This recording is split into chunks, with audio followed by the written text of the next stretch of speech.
एक अदालत, एक बयान और फिर पूरे देश में शुरू हुआ ऐसा तूफान जिसने सोशल मीडिया से लेकर न्यूज़ चैनलों तक हर जगह आग लगा दी। कुछ लोग गुस्से में थे, कुछ लोग मजाक बना रहे थे और कुछ लोग पूछ रहे थे कि क्या सच में देश के युवाओं की तुलना कॉकरोच से की गई।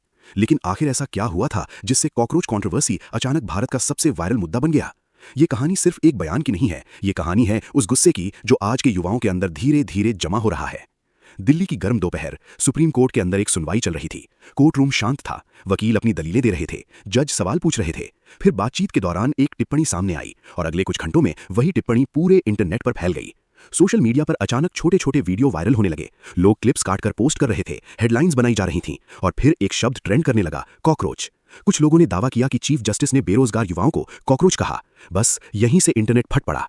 ट्विटर पर लाखों पोस्ट आने लगे, इंस्टाग्राम रील्स में गुस्सा दिखाई देने लगा, यूट्यूब पर लाइव डिबेट शुरू हो गई। हर कोई अपनी राय दे रहा था।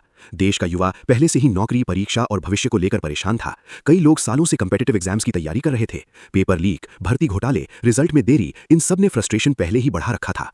और तभी ये बयान सामने आया। लाखों युवाओं को लगा जैसे सिस्टम उनका मजाक उड़ा रहा है। मीम्स बनने लगे, कुछ लोग कॉकरोच की तस्वीरें लगाकर सरकार और सिस्टम पर तंज कसने लगे, कुछ ने खुद को कॉकरोच जनरेशन कहना शुरू कर दिया। फिर इंटरनेट पर एक नया नाम वायरल हुआ, कॉकरोच जनता पार्टी। ये एक राजनीतिक पार्टी नहीं थी, बल्कि गुस्से और व्यंग्य का प्रतीक बन चुकी थी। लोग वीडियो बनाकर कह रहे थे कि अगर मेहनत करने वालों की कोई कीमत नहीं तो शायद हम सच में कॉकरोच ही हैं।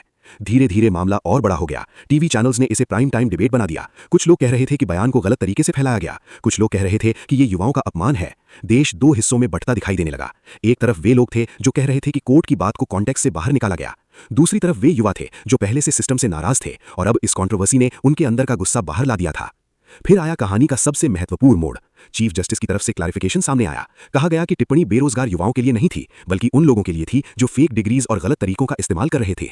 लेकिन तब तक बहुत देर हो चुकी थी। इंटरनेट पर कंट्रोवर्सी अपनी अलग जिंदगी जीने लगी थी। मीम्स रुक नहीं रहे थे, रिएक्शन वीडियोज लगातार बन रहे थे। हर सोशल प्लेटफॉर्म पर यही चर्चा थी। कुछ लोग इसे मिस इन्फॉर्मेशन बता रहे थे, कुछ लोग कह रहे थे कि जनता अब इमोशनली एग्जॉस्ट हो चुकी है। असल में ये कंट्रोवर्सी सिर्फ एक शब्द की नहीं थी, ये कहानी थी उस जनरेशन की जो प्रेशर में जी रही है, जो पढ़ाई कर रही है लेकिन जॉब्स कम है, जो सपने देख रही है लेकिन अनसर्टेनिटी हर जगह है। और जब कोई कंट्रोवर्शियल स्टेटमेंट सामने आता है तो वो सिर्फ स्टेटमेंट नहीं रहता, वो फ्रस्ट्रेशन का एक्सप्लोजन बन जाता है। इस पूरे मामले ने एक और चीज साबित कर दी। आज के समय में सोशल मीडिया किसी भी बयान को मिनटों में नेशनल इशू बना सकता है।